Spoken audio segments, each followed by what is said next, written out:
Life is filled with the unexpected. I know that sounds rather dramatic, sort of like it was the best of times, it was the worst of times.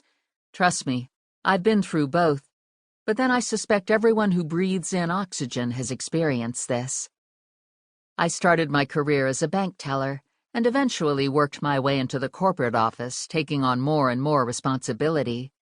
I liked my job and advanced quickly, but that driving ambition to succeed came with a price.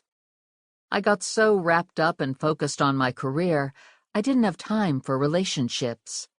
Oh, I had a few close friends, but when it came to dating and true love, I blew it off, thinking there would be time for all of that later.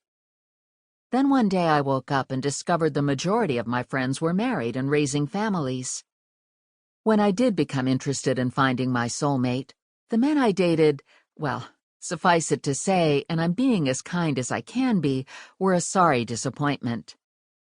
Then I met Paul Rose, and I fell head over heels in love.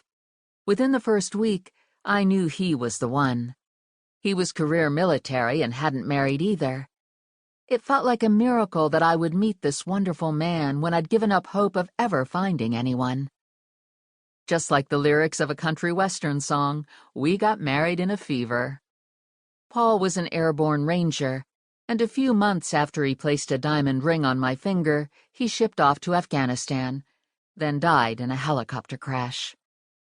It was as if life had hit me with an atom bomb. My husband, whom I'd loved so briefly, was forever gone from me. I've read books that talk about the different stages of grief. They were filled with good advice, most of which I ignored. I was in so much emotional pain that I could barely function. It took every ounce of energy I could muster to force myself out of bed. Overnight, everything, and I do mean everything, that I'd once considered important, my career, my home, my lifestyle, my hopes and dreams of one day having a family with Paul, was gone in the blink of an eye. Poof. Destroyed. Still reeling from the loss, I did the opposite of what everyone told me. Don't make an important decision the first year after the death of someone close. On a complete whim, I quit my corporate job and purchased a bed and breakfast and named it after my deceased husband. It became known as the Rose Harbor Inn. Rose, naturally, for Paul, and Harbor, because I'd gambled that this next unexpected curve in the roadway of my life would become a harbor of healing for me. And thankfully, it has. As a bonus, it seems the inn has the power to help others heal as well. I seldom mention this insight to people, for fear they'll suggest I consider counseling. Even now, almost 4 years later, I sometimes wonder if I'd imagined that first night I spent after moving in. I'd been half asleep. It might have been a dream. You know the kind where you aren't really asleep, but not fully awake either? Paul came to me in that dreamlike state, so real I was afraid to breathe for fear he would disappear. It felt as if all I had to do was reach out and touch him, but I knew I dared not. While it was enough that he stood next to me, and I could see him and feel his love for me, as a bonus, he spoke. Not that I heard the words out loud.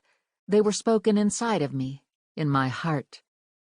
I know it's hard to believe, but I swear that's what happened.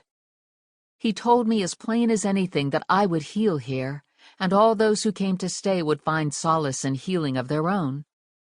Authentic or not, I've held on to that promise, clung to it with both hands, desperately wanting it to be true, desperately needed hope, a reason to continue. When Paul told me I'd heal, the last thing in my mind, and certainly in my heart, was the possibility of falling in love again. Finding Paul was miracle enough.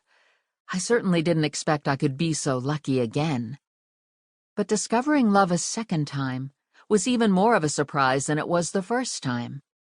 Certainly my relationship with Mark Taylor didn't start out as a love fest, but I'm getting ahead of myself.